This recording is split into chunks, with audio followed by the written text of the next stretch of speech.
Your film is now ready to be shown.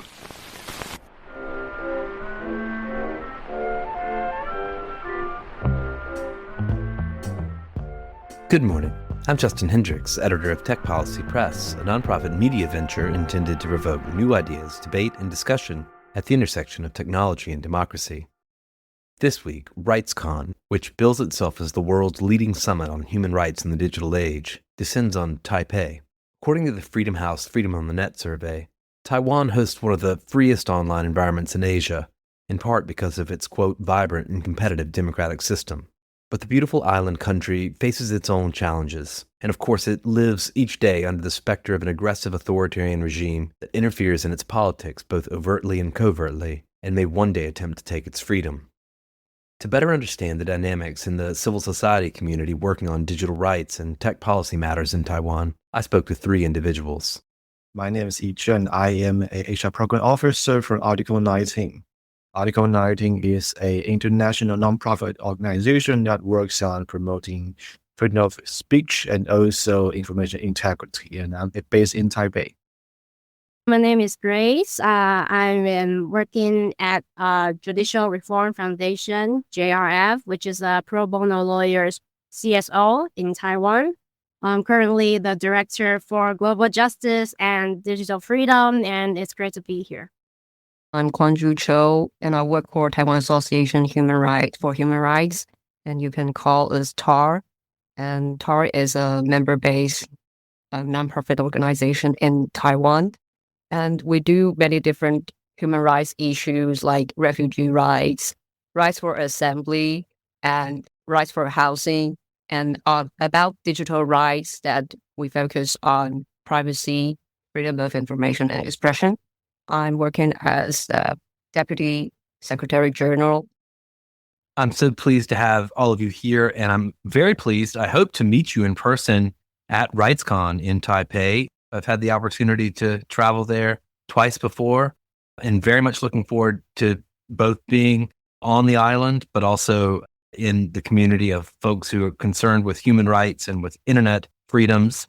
And looking forward to this conversation, which I hope will set the stage a little bit for those attending RightsCon as to what's happening in Taiwan at the moment. And I thought I might start by asking each of you, just explain to me what is top of mind for you. Your kind of broader community of colleagues are traveling in from around the world.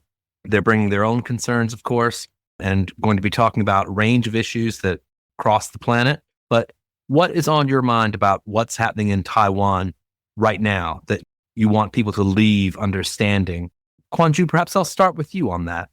This year, what is on the top of my mind is because in this year, there is a deadline in August for Taiwanese government to fulfill several legislation relating to privacy. And the first one is that the Taiwanese government should complete the legislation on the Data Protection Authority in Taiwan. And because currently there is no independent data protection authority in Taiwan, there is only a preparatory office now. And why there is a deadline? It is because there is a judgment from the Constitutional Court back in 2022. And this is because there is a case. The case is filed by Taiwan Association for Human Rights and other NGOs that related to women's rights, and also NGOs that they are supervising the national health insurance system in Taiwan. And this case is about the informed consent and also opt-out rights from patients.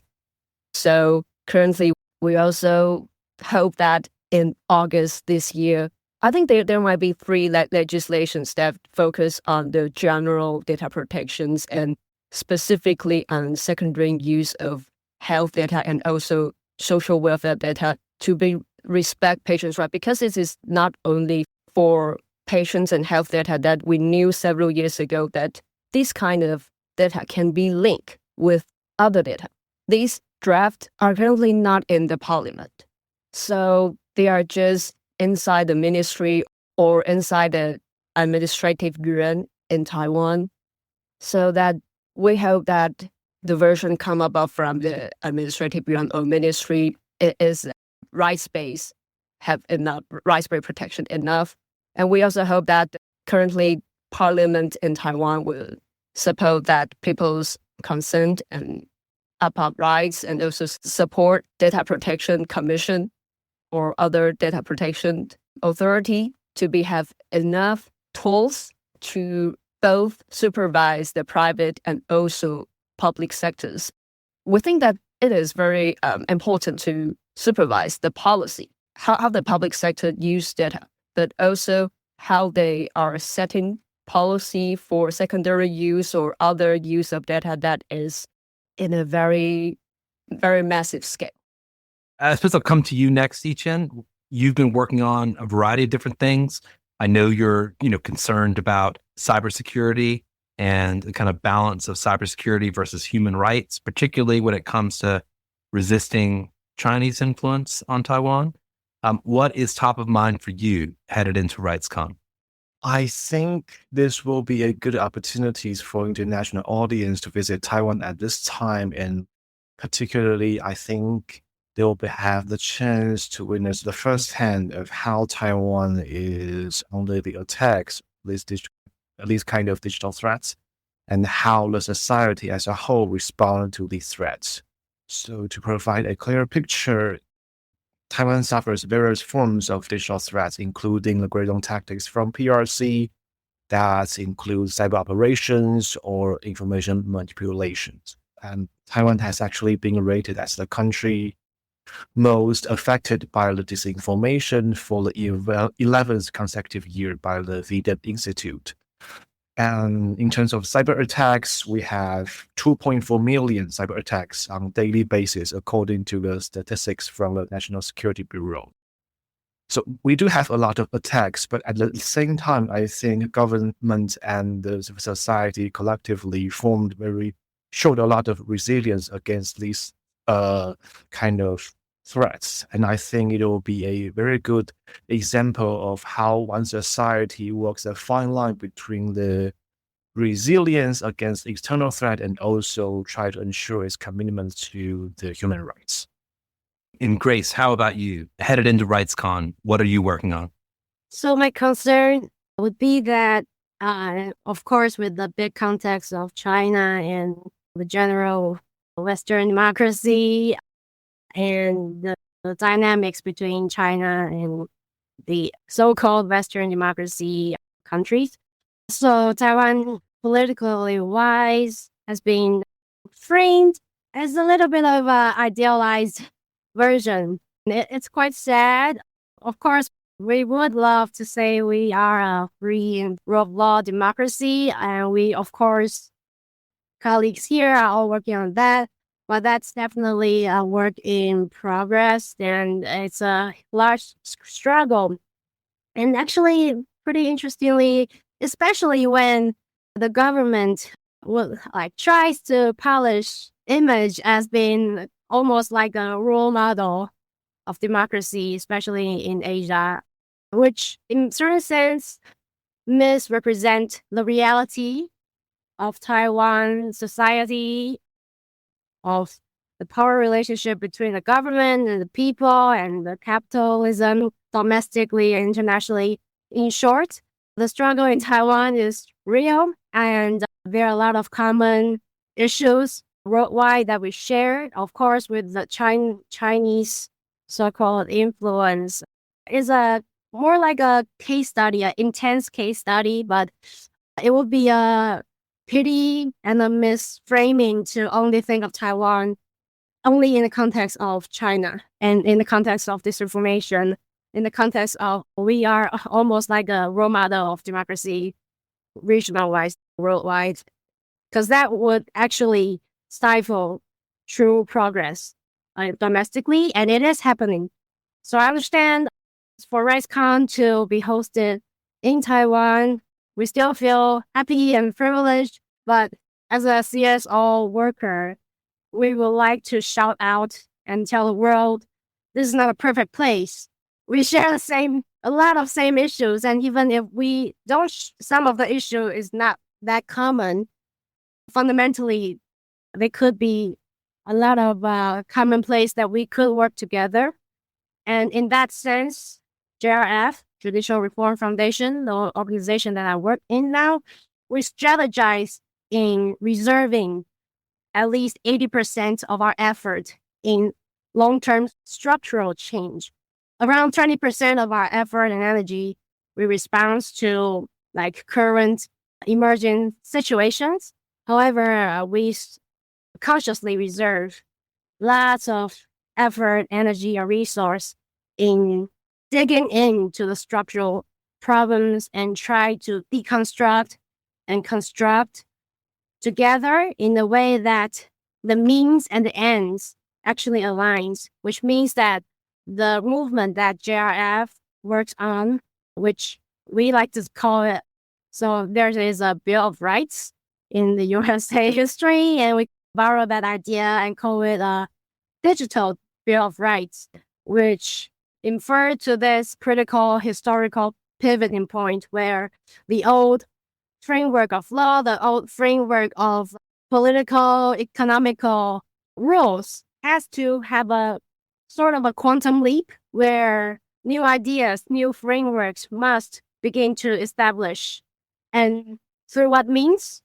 It must be through co-working from the very bottom. Okay, so this is a bottom-up movement. This is purely run on volunteering, lawyers volunteering, tech experts, and volunteering activists, or just anyone. We got students in college, we got old professors, we got gender non-conforming people, we got handicapped, physically challenged people all together to really sit down and dig inside about, first of all, what is the value that we fight for?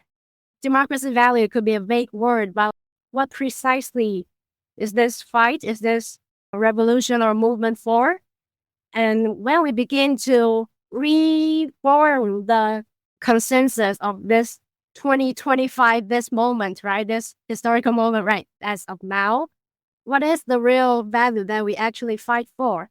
And with that common value, we build on writing legal languages that specifically use the language of rights. We try not to fall into the mistake of protectivism or even parentalism, where the state is still the initiative, which also means that if the initiative point is the state, it's easily that first, they could easily neglect that initiative. And secondly, there's no real checkpoint to the state themselves.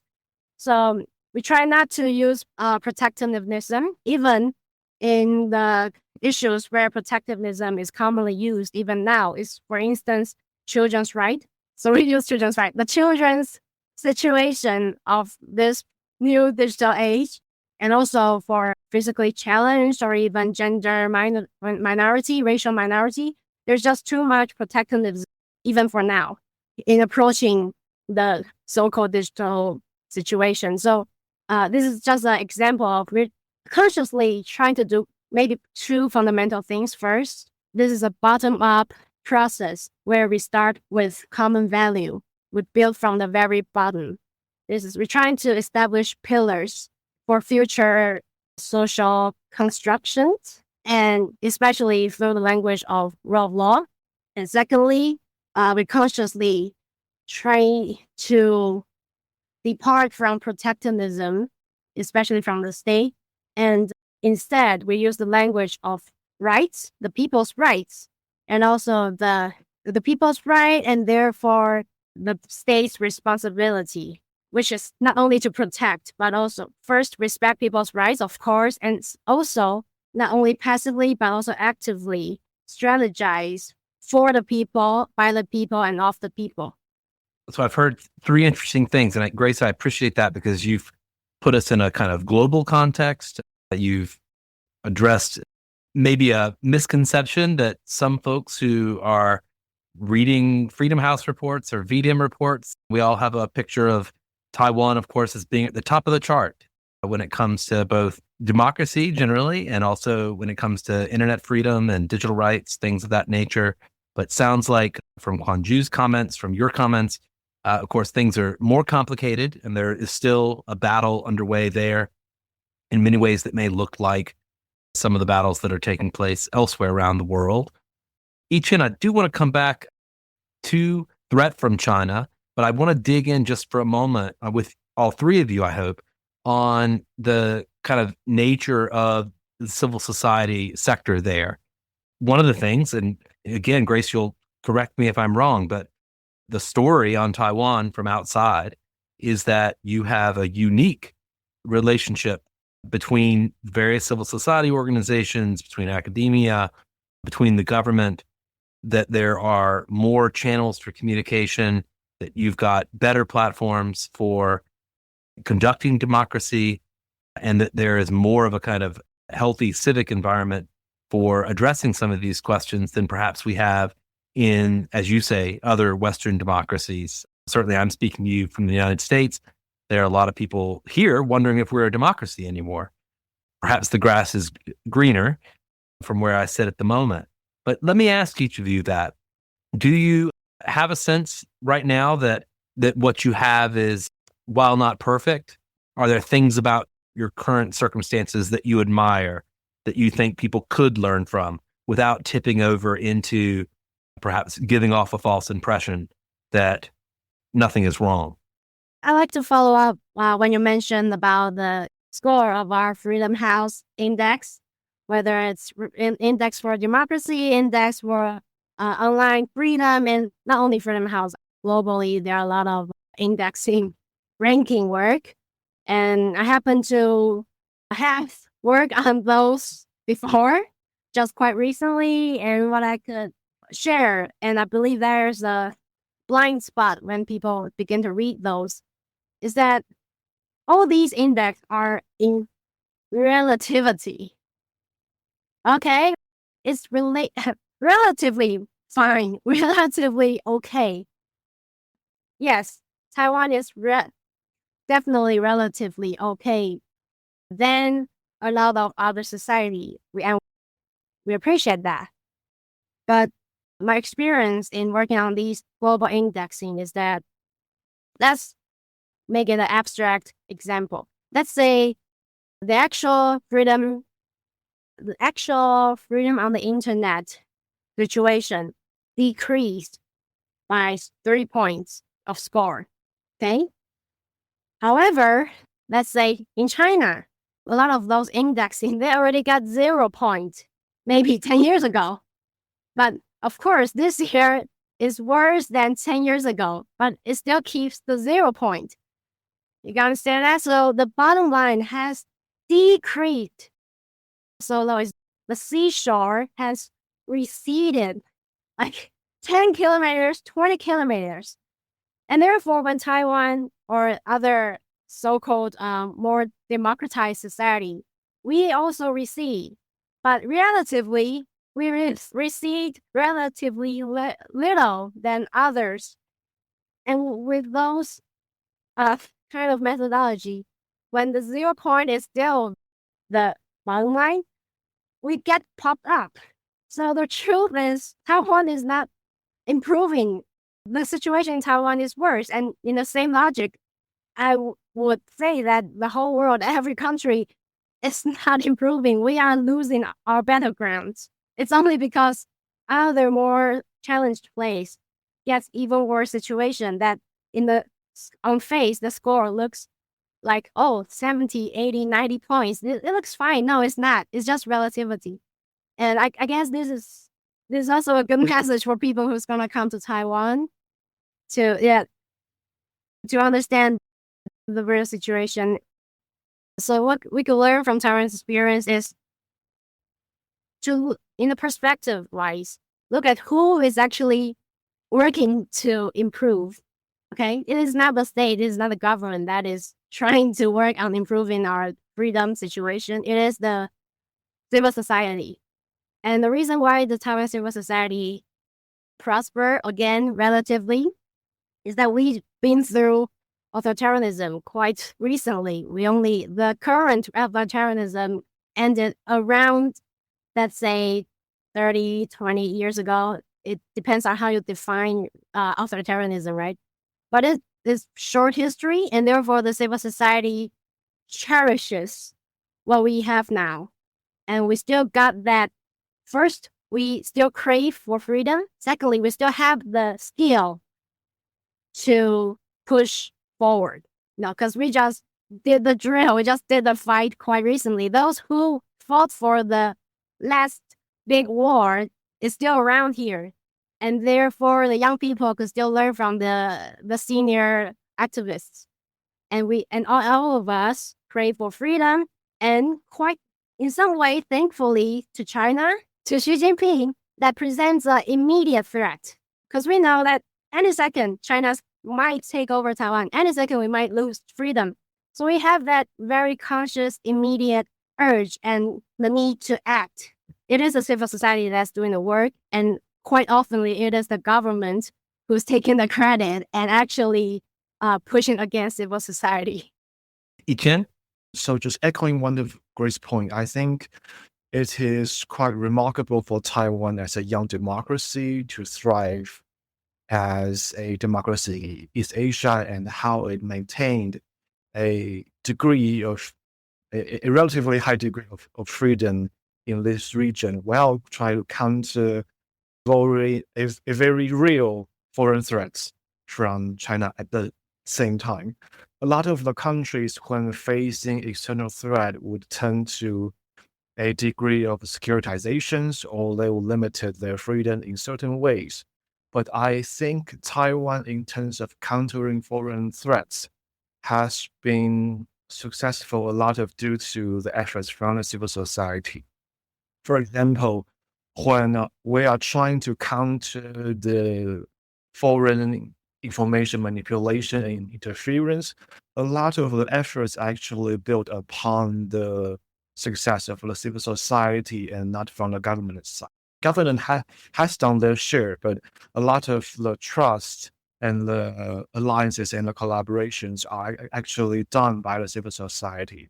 We also have a pretty vibrant civic tech community that serves as the cornerstone of the digital governance and in the battles of combating disinformation. We have open source civic tech communities, and they are open to collaborate hackers, coders, and activists, and to provide those digital solutions to the society. And I do think that is a lesson that can be shared to our international audience. And also at the same time, Taiwan can actually do more to share this experience of combating these kind of threats. At the same time, I think we are not trying to frame Taiwan as the only best practice in the world. It has its own issues. I agree that the civil society in Taiwan is very vibrant, and there are many improvements that came from civil society and not originally from the governments or the parliament. And also in last year, we can see that there are some biggest protests, for example, like the Bluebird, that many people think that these movements came from decentralized community. As my colleague are part of the staff, that we know that in many very huge demonstrations, there will be some civil society to hold the biggest stage and hold the organizations.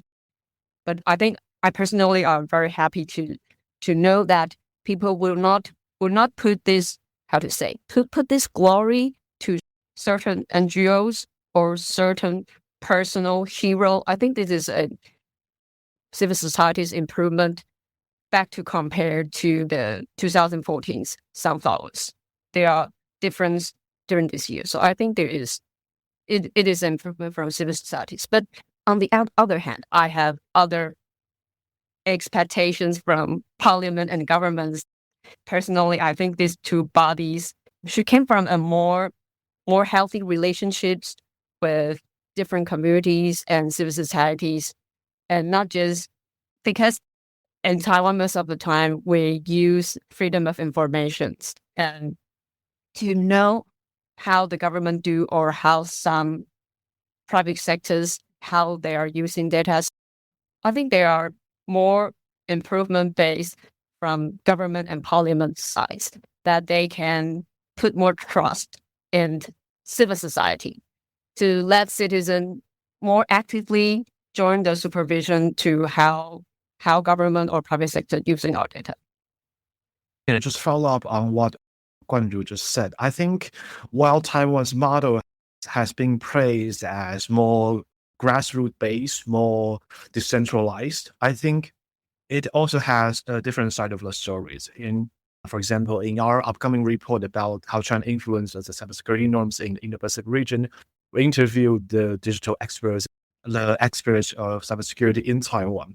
And we observed that there's also another narrative, which is that these experts are very frustrated because while the civil society are very vibrant and taking very active roles to solving problems and provide digital solutions to the society, on the other hand, they think the government actually lacks a more coordinated efforts to actually dealing with these issues. And some are very frustrated that they would rather call the government being inactive to counter these threats. Well, government may defend itself as it is, it does not want to intervene freedom of expression. It does not want to take too active roles, otherwise it will be content moderation. But still, I think there's a agreement that there's more things that government can do to coordinate the efforts to counter the digital threat in Taiwan's digital landscapes while maintaining human rights-based approach. How would you characterize the difference in Taiwan's approach to cybersecurity in particular, vis-a-vis China versus kind of other countries in the sort of Indo-China area? What is it that Taiwan does differently? I think Taiwan's digital governance or the cybersecurity governance model is, a lot of it is based on civic participation. And I think that comes from the success of the civil society first. So we have like hackathons or the initiative like GovZeros, which showed a lot of success in using the power of the societies to provide solutions to societal problems. And that success has been observed by the government, by the executive power, and they are willing to adopt similar models into the government agency as well. For example, we would also have hackathons hosted by the presidential office, and the government would like to use this kind of model even in other smaller branches of the government to utilize the wisdoms and the success from civil society to collaboratively provide a solution to the issues that they are dealing with. And on the other hand, I think right now PRC's digital governance is very heavily focused on state control, party control, and also with almost infinite extension of securitization. So everything will be framed under the national security issues. But at the same time, well, Taiwan does face very serious national security threats from its neighbors, but it chose a different path of civic participation and also government maintain a high level of self-conservation to not to intervene into society when dealing with these kind of national threats, unlike China.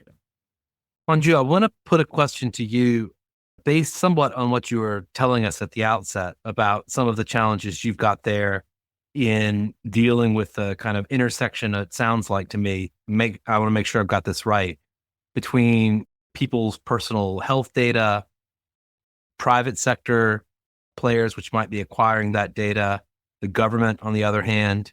If that's correct, it sounds like one of the things you're saying is that Taiwan's facing some of the same problems that everyone in the world is facing with the general acquisition of people's information, how both to get the value out of that for the public interest, but also to protect people's privacy interests?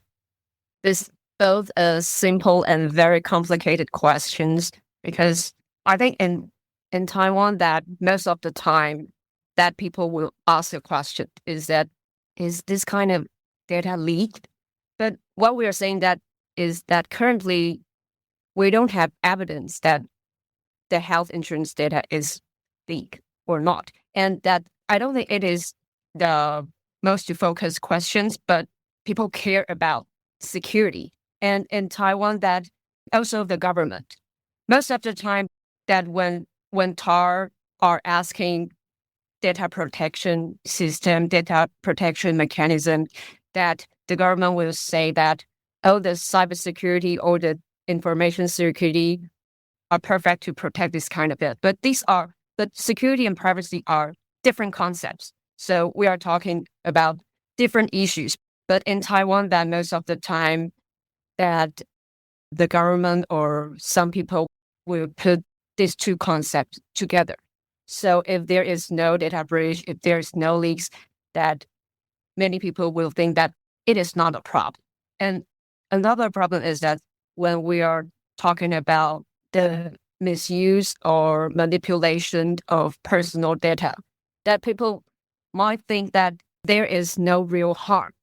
There is no real harm about this kind of, if this is not identity theft or not a security bug. So it is sometimes very hard to talk about this issue. But why TAR put many efforts on privacy rights, I think is because that back then Taiwan, back then the authoritarian times in Taiwan, that there is a massive surveillance in physical form and not a digital form. But at that time, that when we see many documents from that time, that surveillance do not have to be true. Those information do not have to be real about this person. When a government or when some private sectors have the tools or have the method to collect and organize this data or this system, that they can manipulate, they can use these tools or this web to comment a person's life or family. So that's what we see, that the misuse or manipulation of personal data is a threat to democracy. That's what we put effort in this. So in this time that when we are talking privacy to people in Taiwan, that we are not talking about confidentiality. We are talking about how people can control their own data and to know how the government, how the researchers and private sectors to use this kind of data. Because currently in Taiwan, there is a very strange concept from both the telecommunication companies and some government officers.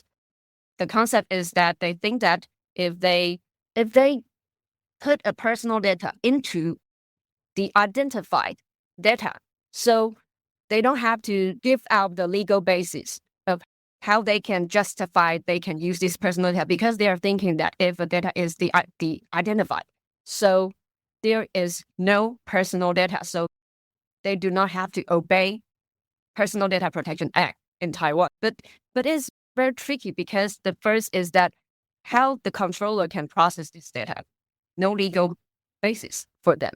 And because there are some details in Taiwan's act that the identification data in Taiwan is only pseudonymized data. So this data can be linked with other source of personal data.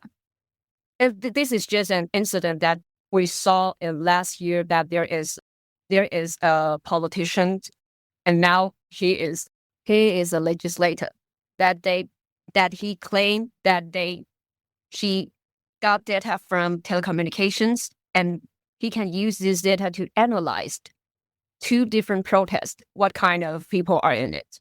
After many months later, that in TAR, what we care about is not if the politicians say is true or not. That is not we care the most. We care the most is that the commercial use of telecommunication data, that all the consumers are not aware, and what the legal basis that can make this data being linked with other source of data. I feel like one of the things I'm hearing here is for folks who are coming to RightsCon or who are listening to this podcast and maybe have one view of Taiwan that's based on things they've read in these international reports, et cetera. Often the message over here is, look at this vibrant democracy, look at this model democracy.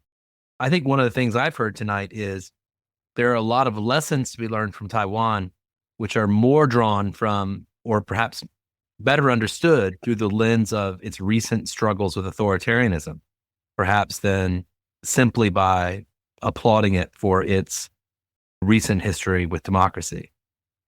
In the most general sense, with my work in the struggle for digital freedom, is that the struggle of digital freedom contemporarily is the story of boiling frog. Okay, and I think that speaks to what Kuan-Ju and I-Chen just said.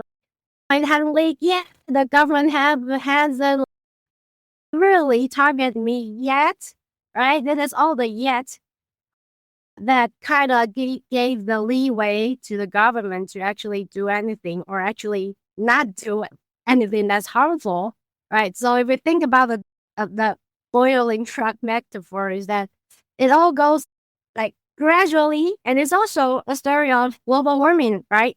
So if we say data is the new oil, then definitely the loss of privacy is the global warming of the digital age. So we're facing two global warming now. Both are boiling frog story. And therefore, for me, I would really love to shout out to anyone who's coming to RightsCon or just basically have an interest in fighting for freedom. The freedom struggle of contemporary definitely includes the digital freedom as a preset, as a prerequisite to any other freedom. The loss of privacy is taking out the foundations of other forms of right. Therefore, anyone shouting out to any current human being or future human beings having to listen to this podcast, I would love to introduce you and welcome you to work together on building actual legislative movement in establishing people's rights. And the JRF's Digital Bill of Rights is just one example. It is not perfect, and we specifically frame this as a work in progress. It's not going to end anytime. We keep on revisiting the value, reevaluating the current power landscape, the power landscape of political, the state, and also the capitalism landscape, which of course is the big tech, especially the ecological dependency problem, where the too big to fail 2.0 is now even not only too big to fail, it's too big to be regulated.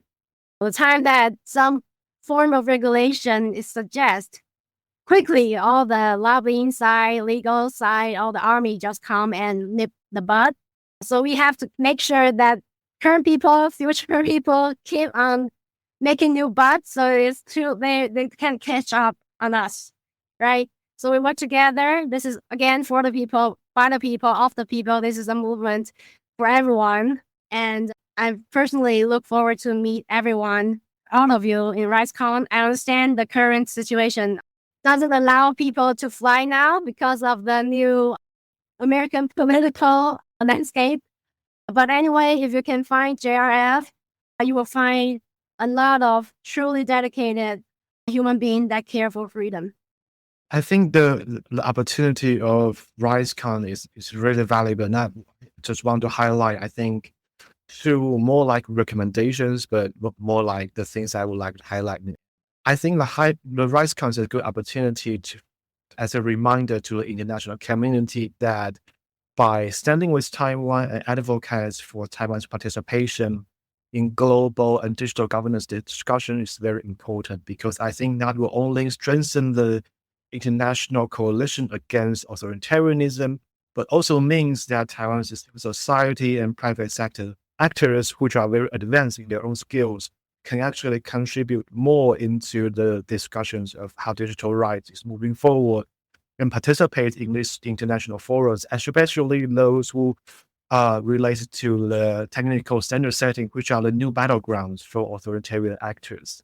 And I think the second thing for RightsCon participants and the people who are joining us in Taiwan, I think right now Taiwan can serve as a platform for human rights advocates to actually collaborate, because I think our adversaries and these threat actors in the digital space actually coordinated better than we do. Our adversaries really take the word solidarities for real. But on the other hand, I think civil societies in the Indo-Pacific region, for example, or in Asia in general, can take or can do much more to ensure that we actually act and respond in a coordinated manner. For example, Taiwan has a lot of knowledge in China research, in civic tech communities, and those knowledges and efforts can be disseminated in a more coordinated way, or we can somehow strategize to have a collective response to the emerging threat that we are facing. I think each of the three of you have given us a call to solidarity, and I hope that perhaps I'll get the chance to meet three of you in person in Taipei, and that we'll be able to share more about the ideas we've discussed here, but certainly build those relationships to do, precisely what you call for there, I-Chen. Kuan-Ju, I-Chen, Grace, thank you so much for joining me. Thank you so much. Thank you so much. Very looking forward to see you in RightsCon.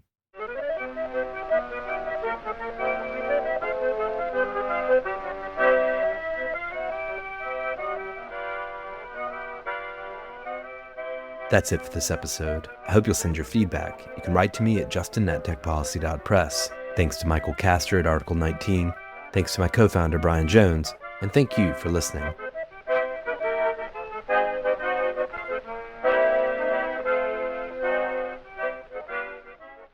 Tech Policy Press.